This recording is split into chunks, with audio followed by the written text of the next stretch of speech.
The passport was perfect. Raised lettering, microprint sharp as a razor, hologram clean. Even the ultraviolet marks glowed exactly the way they should. When Officer Daniel Reyes flipped through it under the booth light, nothing screamed fake. Nothing except the men holding it. He blinked too much, swallowed too hard, and when Reyes asked a simple question, purpose of travel, the man answered like he'd memorized fear. Tourism, the passport said Marco Velázquez, Chilean. The database said the real Marco Velázquez had died 5 years earlier in a warehouse fire. Reyes closed the book. Secondary, he said. The man ran. He didn't make it past the glass doors. Inside his jacket, they found 2 more passports, each from a different country. Inside his phone, a single contact saved as printer. That was the door Reyes needed. The syndicate called itself La Oficina de Papel, the paper office. They didn't traffic drugs or guns. They trafficked identities.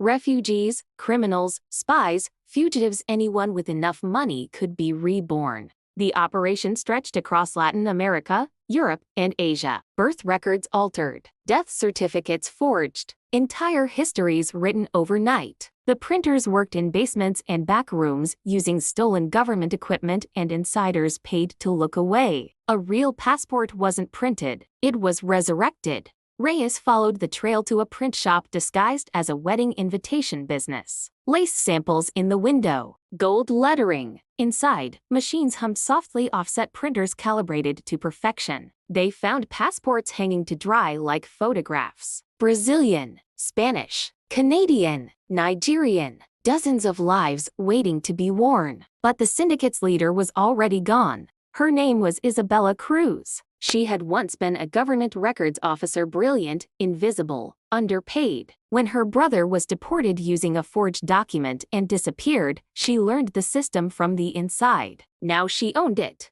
Isabella didn't move people across borders. She moved borders out of the way. The break came when a man was arrested in Frankfurt carrying an Argentine passport that smelled faintly of wedding glue. Interpol linked him to murders in 2 countries. The passport was traced back to Isabella. Time ran out. The raid hit a farmhouse outside Medellín. No guards, no guns, just paper. Stacks of passports, birth certificates, marriage licenses, diplomas, driver's licenses. All flawless, all lies. Isabella was found calmly burning documents in a steel drum. She didn't resist. These aren't fake lives, she said as Reyes cuffed her. They're second chances. Reyes watched the flames eat names that had never existed.